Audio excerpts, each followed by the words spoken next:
Hello! So this is for my empty nesters and my friends going through a midlife reset, as I call it. So if we haven't met before, my name's Lindsay. It's lovely to meet you. Thank you for being here. I don't know how many people are finding this YouTube channel because it's tiny. It's just in its early days. But I also have the podcast Midlife Freedom. So if you found the podcast, hopefully you're enjoying these videos too. They all kind of go hand in hand, if you know what I mean. Anyway, so I was doing an Instagram post and I thought, actually, this makes better content for a video. So here it is. And it's all about what I did to kind of do a reset. I did it back in 2022 it's basically like a midlife reset. And I was interviewing somebody for the podcast yesterday and we were talking about it. We were saying it's like a complete system hard drive reset, and that's basically what it is. And if you just try and mask the symptoms, then you kind of end up paying for it down the line. So it's almost like, okay, let's do a complete clean out, let's do a big old wipe through and start all over again. Now obviously you don't have to start all over again because that's quite a lot, but there is an element that starting over again actually can be really helpful. So I've just put together my kind of 5 ways of what I did. Now, I'm going to keep referring to my Instagram post. The Instagram page is I am Lindsay de Swart. So if Instagram is your place to hang out, then please go and come and like the page and you'll find the tiny little version of this here. Okay, so let's start with number 1. Number 1 is to simplify and have a clean out. So lots of people, especially when the kids are growing up and leaving home, you have a big talk about downsizing, and downsizing is a fantastic idea. Love it until it comes to it. And then it's really hard work and really traumatic and can be very emotional, because not only do you have to deal with all the physical things, but the physical part's almost the easiest part, but it's the emotional stuff that goes with it. Oh, that's the hard work.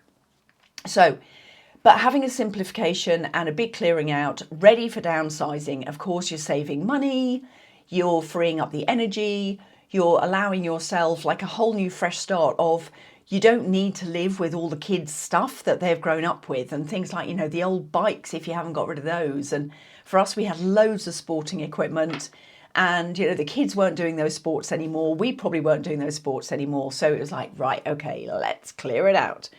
So that's what we did. Anyway, so clearing out, and in fact, I have just thanks to a good friend who may well be watching this, and you know who you are, I have just cleaned out my storage unit. So I went through downsizing in a number of different stages, and then in that I moved country as well. So it was not only that, it was like, right, what am I paying to ship? And then it was like, what am I paying to store? And what can I get in my much smaller house compared to, what was the big family house? So there was a whole bunch there. But anyway, simplifying and clearing out is a really good first step. And it frees you up in so many ways. And as I say, you can take it on whatever level you want to, whether it's the physical, whether it's emotional or energetic. Take it whatever level resonates, but it works. So that's number 1. Number 2 is find your purpose and do what you love. The thing that I help people with the most is finding their purpose in midlife, because especially when you've had kids and your job has been managing the family, leading the family in everything, whether, just everything. And all of a sudden you get to empty nesting midlife phase and you can feel really lost. I think that's kind of what makes up the midlife crisis, or what was the midlife crisis. It doesn't seem to be called that now. It's really easy to just feel like, well, what's it all about? What's my future? And as I've said before, we don't have any rules to follow. There is no guidelines, there is no expectation, there's no menu to follow, to choose from. Now you get to decide what goes on. So find what you love and then start sharing it with people, because that is how you find your purpose. Do something that you're naturally suited to, that you really enjoy, that you really love. I've actually got a course on how to find this and, how to go through the process. It's just a short course. If that's something you want, let me know and I'll send it over to you. But finding your purpose will give you such a boost of confidence and a boost of energy and it's a complete life changer. So find your purpose, do more of it. That's number 2. Number 3 is to fall in love. Yay, we love falling in love, but basically actually fall in love with yourself first. That's the thing, and it can involve a lot of personal work and going to healing sessions and getting comfortable with who you are now. Because who you are now is not who you were when you were having kids, raising kids, striving for your career. You are a different person. You've got all of these years of experience behind you. So what are you going to do with those years or how do you feel actually about how you are now that you've come out of those years? You're a different person. Get to know yourself as you are now. Because I tell you what, I bet you're a pretty awesome human being. And I bet if you gave yourself the time and the chance, you would find out aspects about yourself that you are so proud of and that you've completely taken for granted.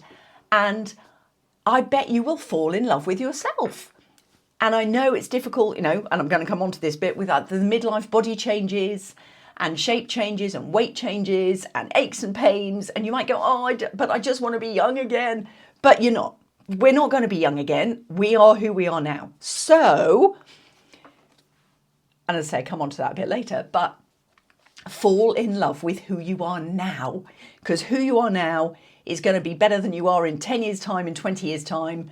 And so let's make the most of it today. So that's probably the biggest takeaway of all of this, actually, is to fall in love with who you are now. Because you're an incredible person with all of your life experience. You rock. You just need to see that. Okay, so that's number 3. Number 4 is give your health the attention it deserves. So there we go. As I said, I certainly put weight on. I'm still carrying weight. But for the first time, I reckon in the first time in years, I did a gym class on Sunday, a weights class on Sunday, and I actually felt the enjoyment and the buzz and the fun and the strength that I used to feel about 5 years ago. And I'm not joking when I say it's the first time in about 5 years that I have enjoyed exercise that much. And I've exercised all my life. I love exercise, but I didn't love pain. And for so many years now, it's just been, pain. If you push yourself too far, then it hurts so much the next few days. But Sunday, I got back into that. And oh my goodness, it felt so good.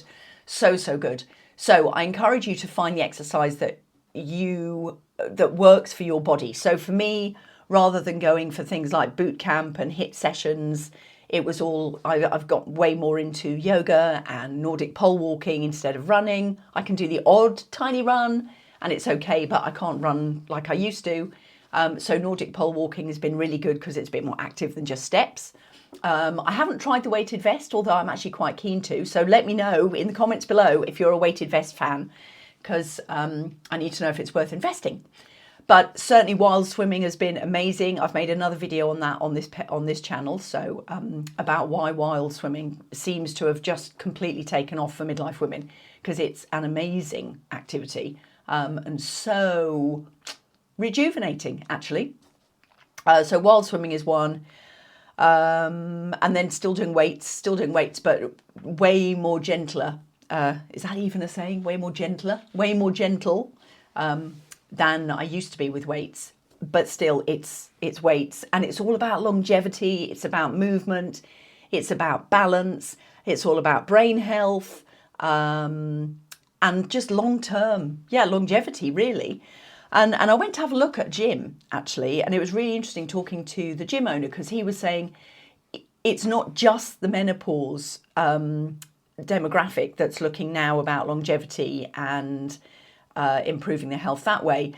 So many fitness programs now are all about how do you prepare, or how do you look after your body for the long term, and how are you looking after your physical health and your mental health, because physical activity and exercise is actually one of the main factors in beating depression, and also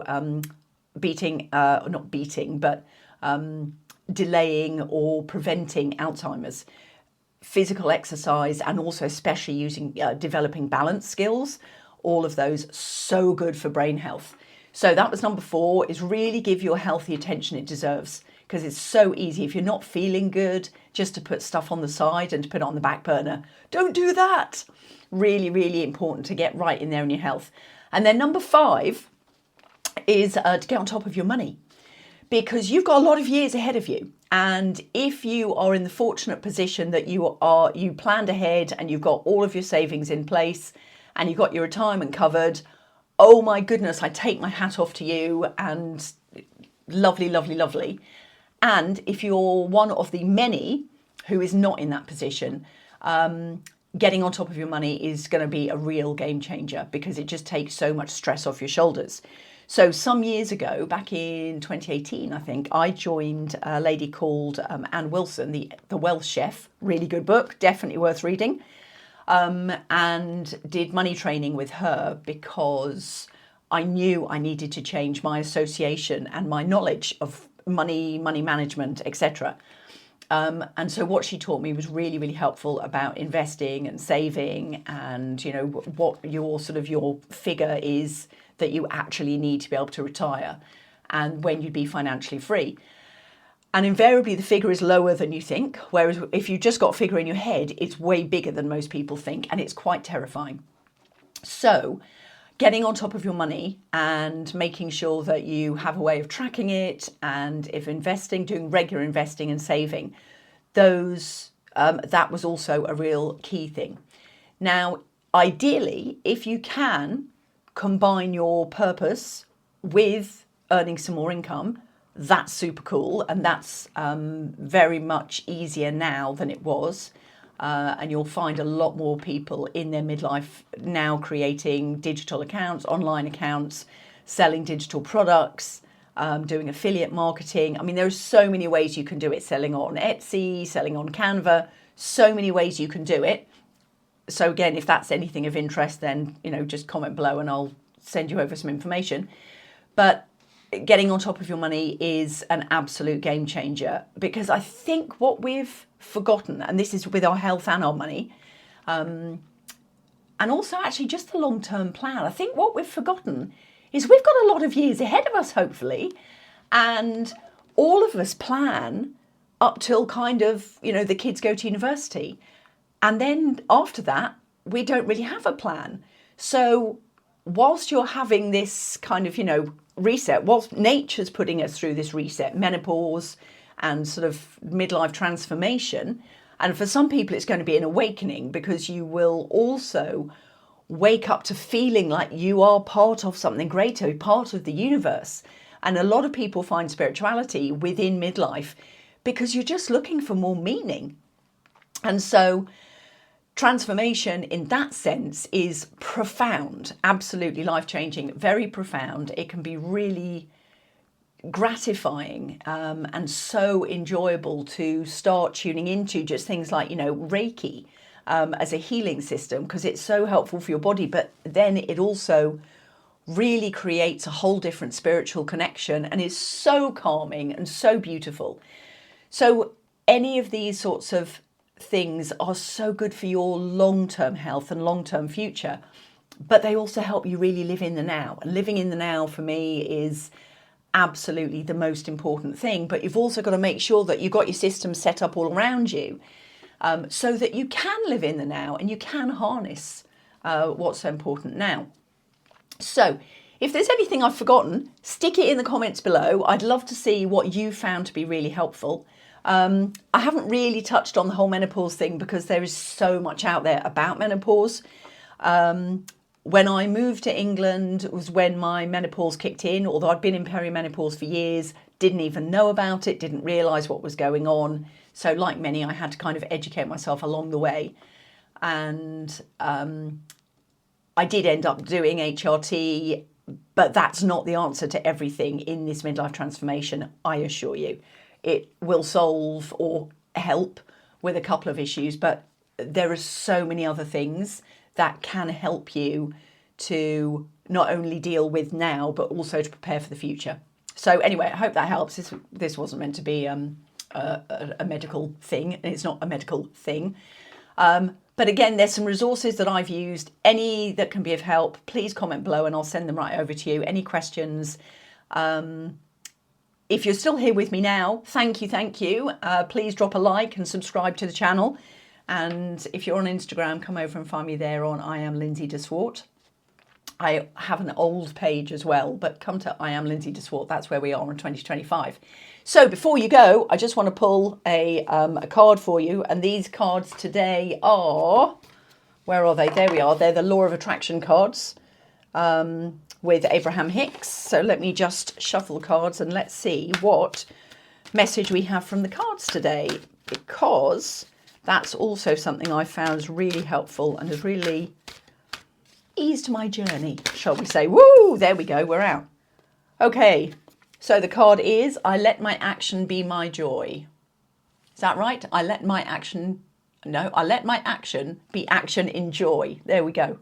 Okay, so on the back it says, you have intended action. Action is part of the deliciousness of your physical world, but you did not intend to create through physical bodily action. You intended to use your body to enjoy the actions that you have created through your thought. So that all comes down to not only what we're doing with our physical health, but also, as I said, about mental health and also the spiritual awakening. So it all ties in very nicely. Thank you, universe. Often does that, you know.